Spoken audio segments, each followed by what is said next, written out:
There is a difference between Yaz the student and Yaz the athlete. There is a calm before the storm. We see the storm on the tennis courts. I get a little crazy in a tennis match sometimes, you know, I get pretty mad. Yeah, she does get crazy. I start yelling in my language.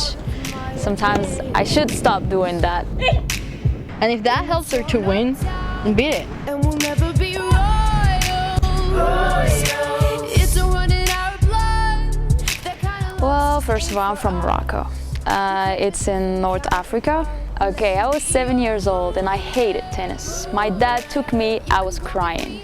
I just hated that tennis ball, that color of the clay. I started at 7, but when I started playing matches, I was 9 years old. And then he told me that I did that to keep you out of trouble.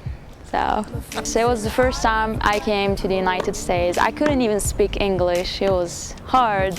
I could barely introduce myself. I actually ended up here because my brother was also a student athlete in Kansas City.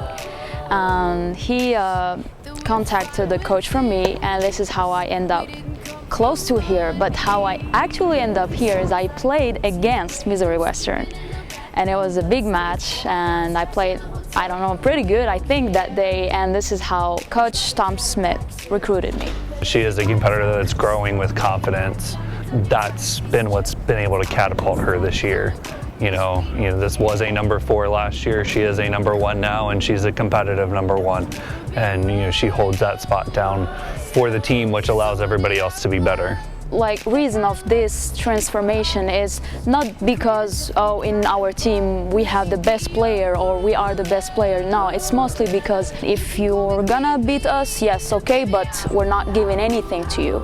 I am really proud, and I know, and I'm for sure that next year is gonna be even a bigger surprise. She is so dedicated in the classroom to an extent where it's like, Yaz, what else do you do with your life aside from play tennis and worry about classes? My biggest goal is becoming a certified public accounting and open my own practice with my brother back home. But after getting some experience in the United States. Personal, I want to have a lot of kids. A lot, like 4, 5 if I have enough money to raise them. That's my personal. Okay, all right. Married? Do you want to get married too? Of course, yeah. Back home you have to get married to have kids.